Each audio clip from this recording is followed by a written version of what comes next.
खबर रीवा से है, जहां प्रशासन के सराखों पर बैठे डॉक्टर वेतन तो सरकार से ले रहे हैं, परंतु सेवाएं अपनी निजी क्लिनिकों में दे रहे हैं। शहर में जिस उद्देश्य के साथ संजीवनी क्लिनिकों को सरकार की प्राथमिकता के आधार पर संचालित किया गया था, उसमें डॉक्टरों की उदासीनता के कारण स्वास्थ्य व्यवस्था पूरी तरह नियंत्रण से बाहर है। परिणाम स्वरूप आर्थिक रूप से कमजोर मरीजों की परेशानी बढ़ना लाजमी है। जिले में इन दिनों स्वास्थ्य सुविधाओं का बुरा हाल है। कहने को तो रीवा जिले को सूबे के डिप्टी सीएम मिले हैं, जिनके पास स्वास्थ्य मंत्रालय भी है, लेकिन मंत्री जी स्वास्थ्य व्यवस्था के संचालन के प्रति जब खुद जवाबदेह नहीं है, तो धरती के भगवान कहे जाने वाले डॉक्टरों के हाल का अंदाजा आप खुद लगा सकते हैं। हम बात कर रहे हैं रीवा जिले के आयुष्मान आरोग्य मंदिर संजीवनी क्लिनिक चिरहुला की, जहां डॉक्टरों के साथ साथ ward boy, staff nurse, computer operator सहित अन्य कर्मचारियों की पदस्थापना है। वहीं मेडिकल ऑफिसर के पद पर डॉक्टर राजीव तिवारी को नियुक्त किया गया है, लेकिन वह हमेशा की तरह 30 अप्रैल को अपने ड्यूटी से नदारद दिखाई दिए।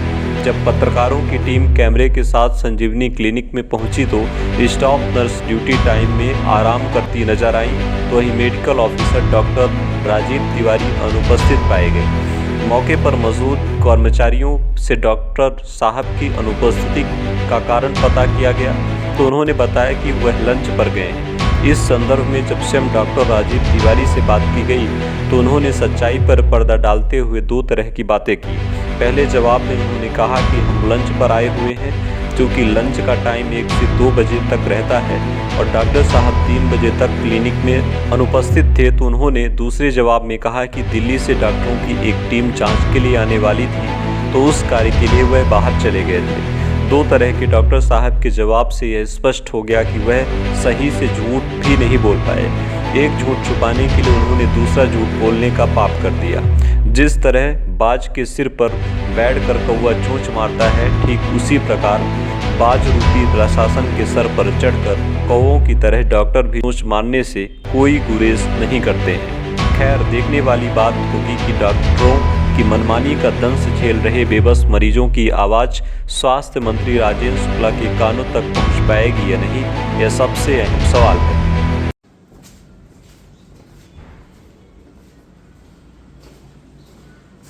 कहाँ?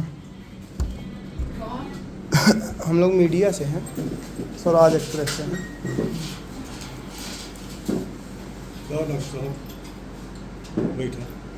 तो बैठे ना, बैठक नहीं है, बात उठ के ले जाकर। लंच चल रहा है क्या आप लोग का? खा लीजिए आप। आपका परिचय भैया? मेरा प्रिंस तिवारी नाम है। मतलब किस पोस्ट में हैं आप लोग यहाँ? एंटी रोड में है। मतलब इसका अर्थ नहीं समझ आ रहा। डॉक्टर हैं आप? नहीं डॉक्टर। कौन है आप? यहाँ मल्टीटास्क वर्कर हैं हम। अच्छा, और मैम? Ma'am staff nurse. तो डॉक्टर साहब कहाँ हैं यहाँ? लंच में। लंच में गए, तो लंच करने घर जाते हैं? पास में। अच्छा, बस यही बिल्डिंग सामने। तो कितने स्टाफ रहते हैं यहाँ? यहाँ 10 स्टाफ। तो हैं अभी 10 स्टाफ? अभी नहीं। एक लंच ही करेंगे। रहे, बाकी लंच पे गए, 2 लोग लंच पे गए। लंच करेगी तो ठीक है, हो गया। तो कितनी समय आएंगे?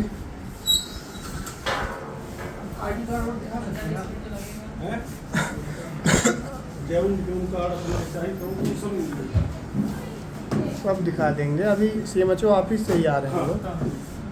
अच्छा ठीक। CMHO सर से बात भी करा देंगे, और अंदर मतलब स्टाफ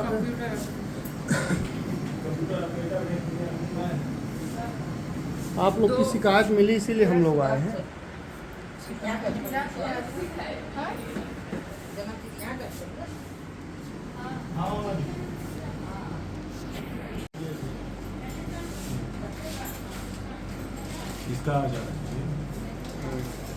कितने बज रहे हैं दिखाइए? 2:46, मतलब 3 बज रहे हैं और डॉक्टर साहब नहीं हैं।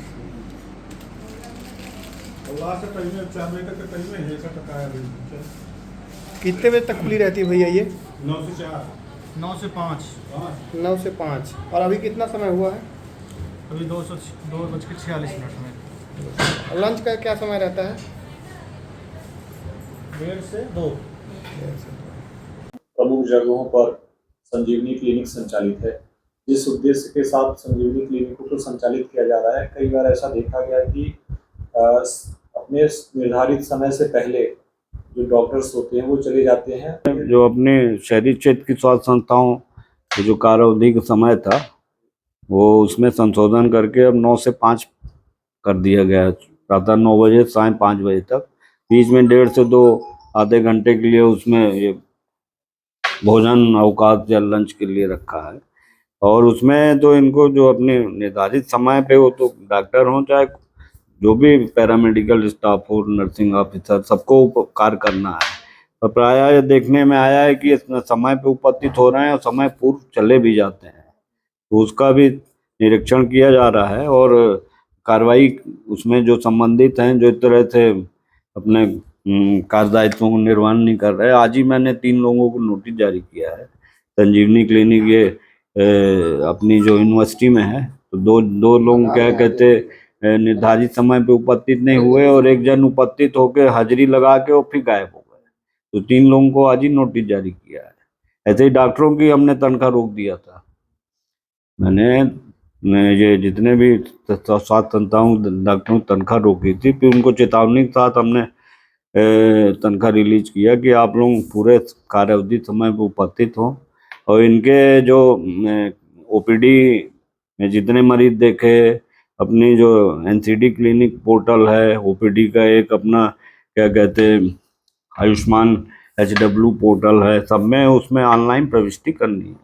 उसी के बाद ही इनकी जो कितना इन्होंने काम किया उससे आकलन होना है और फिर उनके वेतन भुगतान होना है।